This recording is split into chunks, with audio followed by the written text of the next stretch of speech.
Samajwadi party प्रमुख अखिलेश यादव के भाई और भाजपा नेता अपर्णा यादव के पति प्रतीक यादव को गुरुवार दोपहर नम आंखों से अंतिम विदाई दी गई।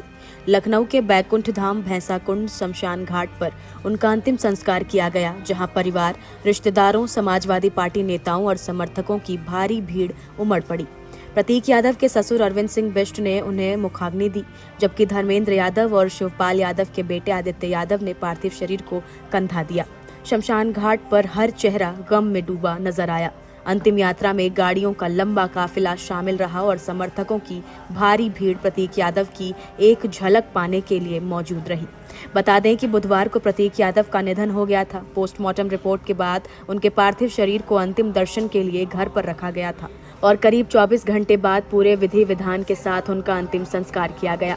समाजवादी पार्टी प्रमुख अखिलेश यादव के भाई प्रतीक यादव की अचानक हुई मौत ने पूरे यादव परिवार और सपा समर्थकों को झकझोर कर रख दिया है।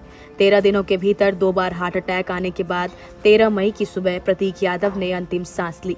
लेकिन उनकी जिंदगी सिर्फ एक राजनीतिक परिवार के सदस्य की कहानी नहीं थी, बल्कि एक ऐसे शख्स की कहानी थी जो राजनीति से दूर रहकर भी हमेशा चर्चा में रहा। 30 अप्रैल को लखनऊ के चौधरी चरण सिंह एयरपोर्ट पर पहली बार उनकी तबीयत बिगड़ी थी। फ्लाइट से उतरने के बाद वीआईपी लाउंज की ओर जाते समय उन्हें सीने में तेज दर्द हुआ और चक्कर आने के बाद वो गिर पड़े। सहयोगी तुरंत उन्हें मेदांता अस्पताल लेकर पहुंचे, जहां डॉक्टरों ने पुष्टि की कि उन्हें हार्ट अटैक आया है। उस समय डॉक्टरों ने कहा कि हमला माइनर था और समय रहते इलाज मिलने से उनकी जान बच गई। डॉक्टरों ने उन्हें आराम करने और निगरानी में रहने की सलाह दी थी। मेदांता की डॉक्टर रुचिका शर्मा ने उन्हें हाइपरटेंशन और नसों में ब्लड क्लॉटिंग की गंभीर समस्या के बारे में बताया था, लेकिन इलाज के कुछ दिन बाद ही प्रतीक अस्पताल से डिस्चार्ज लेकर घर चले गए। 5 मई को उन्होंने पैर में खून का थक्का जमने यानी कि डीप वेन थ्रोम्बोसिस की समस्या का ऑपरेशन कराया। 6 मई को अस्पताल से छुट्टी मिलने के बाद वो घर पर ही आराम कर रहे थे और कम लोगों से मिल रहे थे। उनकी पत्नी अपर्णा यादव उस दौरान असम दौरे पर थीं, लेकिन लगातार फोन पर उनकी तबीयत की जानकारी ले रही थी। 13 मई की सुबह अचानक उनकी तबीयत दोबारा बिगड़ी। उन्हें सिविल अस्पताल ले जाया गया, लेकिन तब तक बहुत देर हो चुकी थी। डॉक्टरों के मुताबिक अस्पताल पहुंचने से पहले ही उनकी सांसें थम चुकी थी। भाई को आखिरी बार देखने के बाद अखिलेश यादव बेहद भावुक नजर आए। उन्होंने कहा, वो अपने स्वास्थ्य को लेकर सतर्क रहता था। मैंने उसे अपना ध्यान रखने को कहा था।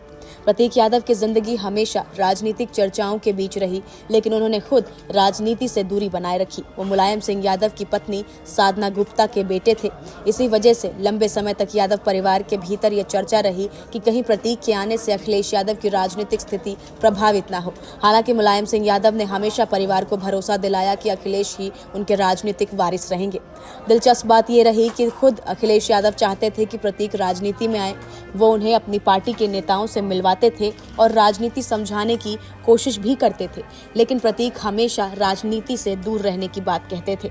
2012 में जब उत्तर प्रदेश में समाजवादी पार्टी की सरकार बनी और अखिलेश यादव मुख्यमंत्री बने, उसी दौर में प्रतीक यादव ने बिजनेस की दुनिया में कदम रखा। उन्होंने रियल एस्टेट सेक्टर में तेजी से अपना कारोबार बढ़ाया। लखनऊ, नोएडा और गाजियाबाद में करोड़ों रुपए की प्रॉपर्टी में निवेश किया। बताया जाता है कि उन्होंने एक के बाद एक करीब 16 कंपनियां बनाई थी। उनके कारोबार में अपर्णा यादव के भाई अमन उर्फ चंद्रशेखर बिष्ट की भी अहम भूमिका रही। कई कंपनियां उनके नाम पर भी दर्ज थी। प्रतीक यादव का सार्वजनिक जीवन बेहद लो प्रोफाइल रहा। वो मीडिया से दूरी बनाकर रखते थे और सोशल मीडिया पर भी बहुत सीमित नजर आते थे। सियासी गलियारों में अक्सर ये चर्चा होती रही कि अखिलेश और प्रतीक के रिश्ते सामान्य थे, लेकिन दोनों ने कभी अपने रिश्तों को सार्वजनिक रूप से बहुत ज्यादा प्रदर्शित नहीं किया। कई पारिवारिक और राजनीतिक कार्यक्रमों में दोनों साथ दिखे, लेकिन सोशल मीडिया पर प्रतीक ने अक्सर ऐसी तस्वीरें साझा की जिनमें अखिलेश मौजूद नहीं थे। उनके इंस्टाग्राम अकाउंट पर मुलायम सिंह यादव के साथ तस्वीरें तो थी, लेकिन अखिलेश के साथ लगभग कोई फोटो नजर नहीं आती थी। प्रतीक यादव की मौत के बाद अब एक बार फिर यादव परिवार की अंदरूनी कहानी, रिश्तों की परतें और उनकी निजी जिंदगी चर्चा में है। राजनीति से दूरी बनाने वाला ये शख्स अपने शांत स्वभाव, फिटनेस को लेकर जागरूक छवि और बड़े कारोबारी नेटवर्क के कारण हमेशा अलग पहचान रखता था। नमस्कार, मैं हूं मानक गुप्ता। अगर आपको हमारा ये वीडियो पसंद आया हो तो इसे लाइक और शेयर जरूर करें, और हाँ, हमें सब्सक्राइब और फॉलो करना ना भूलें, ताकि आप देश और दुनिया की कोई खबर मिस ना करें। तो जुड़े रहिए हमारे साथ और देखते रहिए News 24।